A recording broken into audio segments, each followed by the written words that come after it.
네, 최근에 영케어러가 사회적으로 이슈가 되고 있습니다. 예신 기자님은 영케어러가 무슨 뜻인지 알고 계시나요? 네, 물론입니다. 영케어러란 어린 나이에 질병이나 장애를 가진 가족을 부양해야 하는 사람들, 즉 가족 돌봄 청년이잖아요. 네, 맞습니다. 이러한 영케어러가 저출산 고령화 문제와 맞물려서 사회적으로 점점 더 많아지고 있는 걸로 알고 있어요. 아직 국내에 정확한 통계는 없지만 올해 12월에 보건복지부가 영케어러 관련 통계를 발표한다고 하네요. 네, 그렇군요.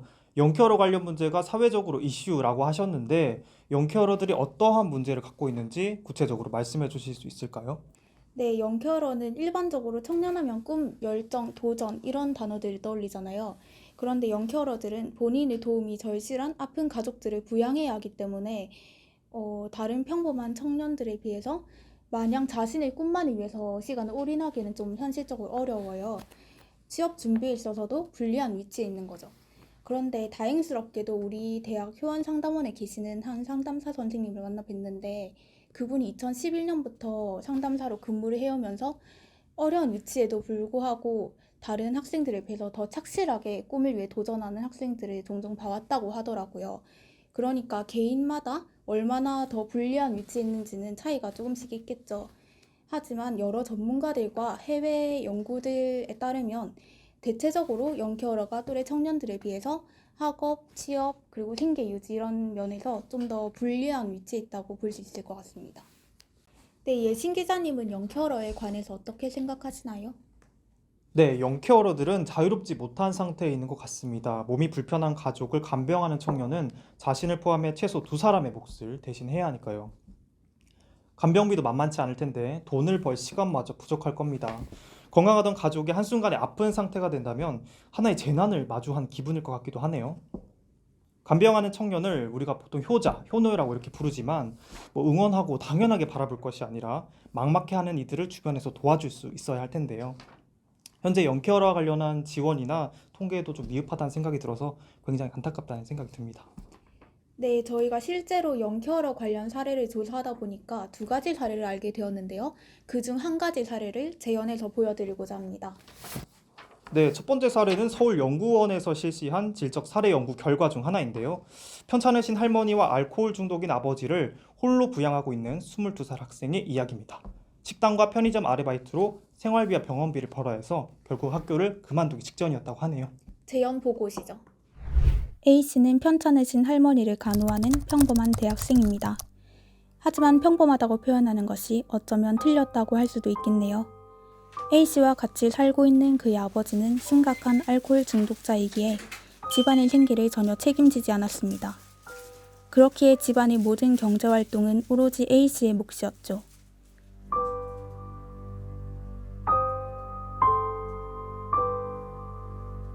A씨는 할머니의 약값과 생활비를 위해 편의점 아르바이트를 하였지만 턱없이 부족하였죠. 점점 늘어가는 책임과 악화되어가는 상황은 A씨를 더욱 힘들게 하였습니다.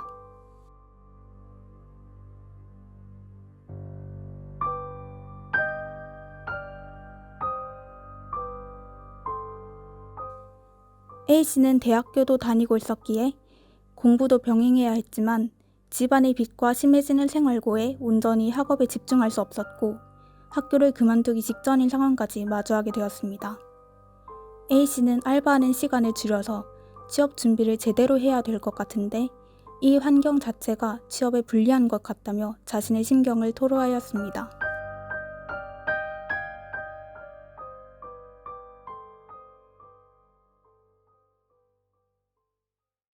아버지와 할머니 두 명을 부양하고 있네요.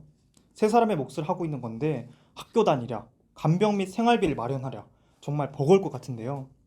이건 이 학생이 대견하다고 칭찬할 게 아니라 도움이 필요한 상황 같은데요. 저도 그렇게 생각해요. 그렇다면 정책적으로 영케어러 관련된 문제를 해결하기 위한 노력은 없었나요? 네, 그래서 저희가 김시형 전 의원님을 직접 만나 뵀습니다. 의원님은 우리 대학 경영학 박사과정을 수료하시고 2014년에 부산광역시 중구의회 의원으로 당선, 그리고 2022년까지 중구의회에서 일하셨습니다. 함께 만나보실까요? 네, 일하던 중에 뭐 언론사에서 돌봄을 하는 이제 청소년 문제, 청년이 나와서 뉴스에 인터뷰를 하는 걸 봤습니다. 그래서 그걸 보고 나서 이게 이제 사실은 뭐 주변에 널려 있는 문제인데 심각한 문제이기는 하구나. 근데 이걸 우리 의원들 같은 경우에는 정책으로 풀어나가야 되는데 그 정책을 풀어나가기 위해서는 조례를 만들어야 되거든요. 그래서 조례를 한번 만들어 보자고 했는데 제일 먼저 찾아낸 건 뭐냐면 우리 청년들에게 기회의 균등이라는 걸 보장을 해야 되겠다. 그래서 나이 드신 어른이나 그리고 아픈 또 가족들을 돌본다고 해서 또 돌봄에 또 시간을 투자해야 되고 또 그런 가정들이 대단히 어렵기 때문에 또 아르바이트해서 돈을 버는 데 시간을 또 보내야 되고 그러면 자기가 앞으로 미래를 준비하는데 뭐 어떻게 할 수가 없잖아요. 그걸 이제 우리가 지자체에서 제도적으로 한번 보장을 해주자 그렇게 해서 이제 만들게 됐습니다. 이 조례안은 이제 조례라는 게 법이거든요. 그래서 법이기 때문에 제도적인 장치, 그다음에 법적인 장치. 그래서 지역 사회에서 네트워크를 구성해서 돌봄을 하고 있는 청소년 청년들에게 어떤 지원을 해주기 위한 제도적인 장치를 만들어 주는데 그 목적이 있습니다. 조례안 제정 과정에서 가장 어려움이라는 것은 이제 청소년들의 돌봄, 청년의 돌봄이라는 것들을 지역사회나 우리 동료 의원들에게 어떤 개념이고 이런 것들을 방치하게 되면 어떤 영향을 준다는 것을 설득하는 게 가장 어렵고요. 그리고 또 그 개념을 하나 잡아간다는 게 가장 어려웠죠. 왜냐하면 우리 사회에서는 누구나 뭐 많이들 하고는 있지만 그건 당연히 어떤 개인의 문제라고 생각을 하고 있지 그걸 공동체의 문제라고 생각을 하고 있지 않습니다. 그래서 그걸 공동체의 문제로 인식시켜야 된다는 그런 점이 제일 좀 어려웠죠.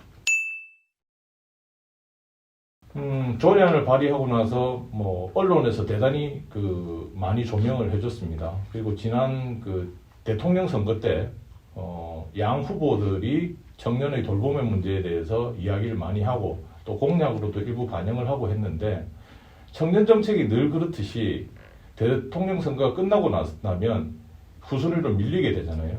그렇기 때문에 이게 아직까지는 앞으로 나오고 있지 않습니다. 지금 현재 가지고 있는 현안들도 많기 때문에 빨리 좀 대두돼서 돌봄에 종사하는 청년들이라든지 청소년들에게 도움이 좀 돼야 된다고 생각합니다. 결국 개인의 문제가 아니라 이제 공동체의 문제라는 인식을 해야 될 것 같아요. 왜냐하면 의료보험을 예를 들게 되면 의료보험이 없다면 개인이 의료비를 부담하기는 대단히 어렵습니다. 국민연금도 마찬가지로 개인의 노후를 개인 혼자서 감당하기는 대단히 어렵습니다. 그게 이제 사회적 부조 내지는 공적 부조로 해결을 하고 있죠. 그래서 영케어러 문제, 즉 돌봄을 하는 청년의 문제도 결국 사회에서 사회 구조로 이제 해결을 해야 된다는 나는 그렇게 생각을 합니다. 나의 문제다 인식을 해야 되고요. 그리고 우리의 문제라는 인식을 해야 됩니다. 그리고 우리 공동체의 문제라는 인식을 해야 되고 그 청년들이 잘못되게 되면 우리 미래가 없다라는 어떤 그런 생각을 해야 됩니다. 결국 그 돌봄에 종사하는 그 청년들이나 청소년들이 결국 우리 사회의 미래를 이끌어 나가야 될 사람들입니다. 그렇기 때문에 우리가 그들을 돌봐야 된다고 생각을 합니다. 네, 영상 보고 왔는데 어떠셨나요, 유 기자님?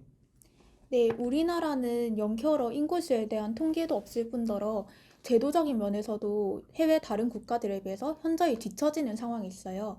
이러한 상황에서 전국 최초로 영케어러를 지원할 수 있는 제도가 마련된 게 바로 부산 중구의회 김시영 전 의원님께서 발의하신 정책이었어요. 그래서 영케어러가 겪고 있는 어려움을 한 개인과 가정이 감당해야 할 부분이 아니라 사회적 문제로 인식하게 된 계기가 되었고, 또 그 문제가 국내에서 공론화되는 것을 앞당겼다는 점에서 큰 의의가 있다고 생각합니다. 이제 또 하나의 사례를 만나볼 필요가 있지 않을까요? 두 번째 사례는 국민들이 영케어러 문제에 주목하게 된 계기가 된 사건인데요. 가족 살인에 이르기까지 했으니 영케어러의 힘겨움을 극단적으로 보여준 사례가 될 것 같습니다. 한번 만나보실까요? 작년 5월 집안의 가난한 상황과 자식으로서의 책임감의 무게를 견디지 못한 한 청년이 뇌출혈로 투병 중인 아버지를 방치해 간병살인을 일으킨 안타까운 사건이 발생했습니다.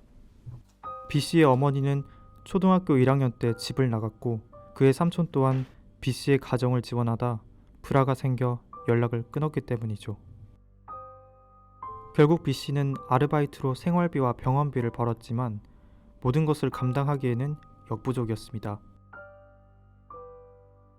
월세가 밀리고 도시가스가 끊길 만큼 생계가 어려워지자 지인들에게 10만 원만 빌려달라, 쌀이라도 살 수 있게 2만 원만이라도 빌려달라는 문자를 보냈지만 그것마저도 한계가 있었죠. 결국 B씨는 몸을 움직일 수 없는 아버지에게 8일간 의도적으로 치료식과 물, 처방약 등을 주지 않았고 아버지는 영양실조 상태에서 폐렴 등이 발병해 숨졌습니다. 네, 정말 끔찍한 사례인 것 같아요.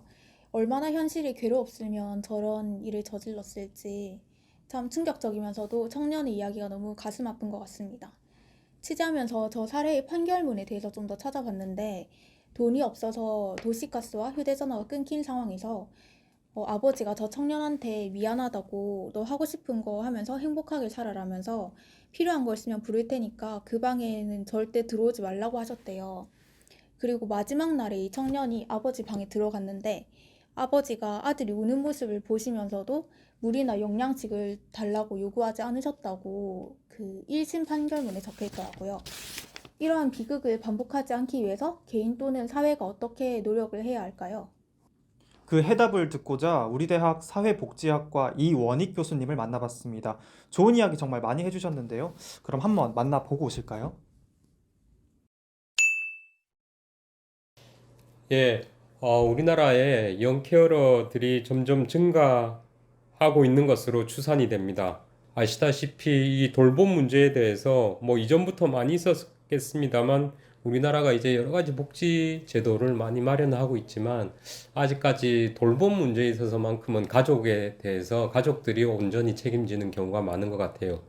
뭐 그렇다고 할 때 말씀하신 것처럼 뭐 저출산이라든가 핵가족화라든가 이런 것들이 오랫동안 이미 진행되어 왔기 때문에 이 가족 중에 이제 젊은 친구들이 청년들이 갑자기 가족들을 돌봐야 하는 이런 경우들이 굉장히 많아지고 있을 것으로 그렇게 추정됩니다. 예, 사실 우리나라에서 이 영케어러들에 집중해서 어떤 연구를 한 것은 아직 저는 잘 못 본 것 같습니다. 사실 아시다시피 이 영케어러 문제가 그동안 우리 관심 밖이었던 것 같아요. 아마 작년에 그 이제 사회적으로 그 간병 살인 사건 이런 것들이 이제 사회적 이슈가 되면서 이제 많은 사람들이 이제 관심을 이제서 가지기 시작했지만 아직 많은 사람들이 그런 연구로 진행할 만큼 이런 우리 사회의 의제가 되지 않았었던 것 같아요, 지금까지는. 근데 보면 이제 영국이나 호주라든가 다른 유럽 나라들에서는 이에 대한 연구들이 들어 있는데 예상 가능한 것처럼 이 영케어러들이 학교 생활에서 굉장히 부정적인 이런 영향을 받는다든지 학업에 지장을 받는다든지 또는 학업 중단 비율이 일반 청년들에 비해서 굉장히 뭐 4배 가까이 높다 하는 그런 연구 결과가 있는 것으로 알고 있습니다. 글쎄요, 우리는 뭐 이전 아주 오래 전부터 그 어렸을 때부터 뭐 심청전 이런 거 보면서 이제 효를 굉장히 중요시하게 생각하고 아주 가장 절대적인 이런 가치라고 생각하지 않았습니까?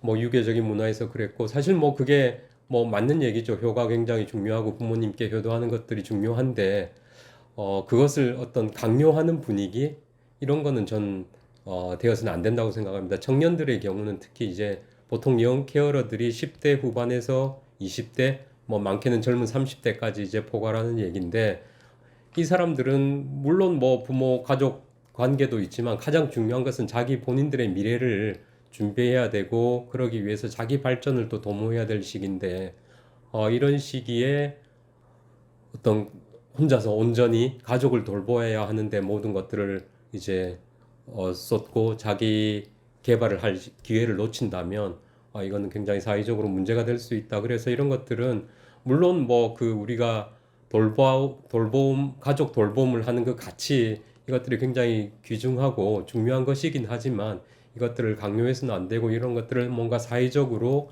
해결하고 이런 가족 돌봄을 해야 되는 젊은이들을 지원할 수 있는 이런 체계가 보장되는 게 우선 먼저라고 생각합니다.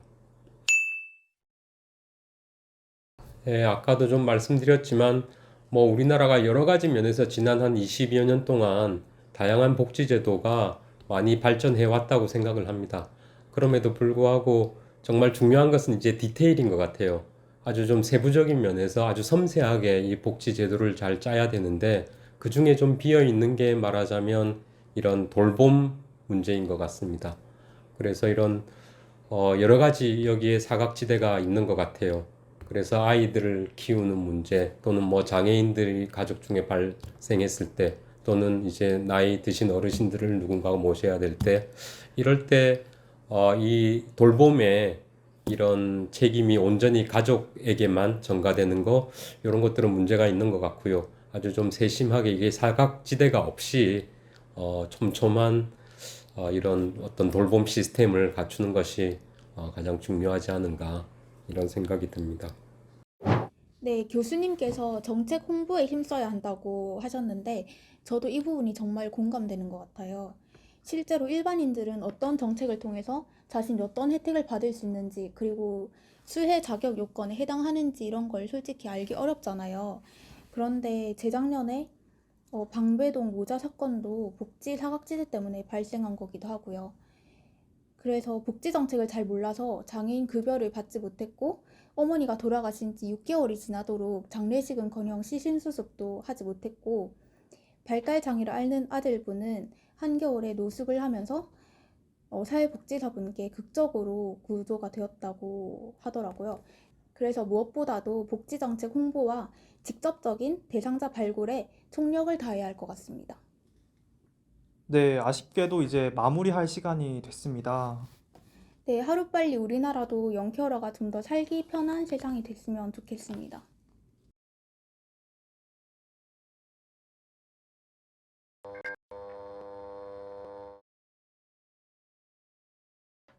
구독과 좋아요, 알림 설정까지. 안녕. 안녕.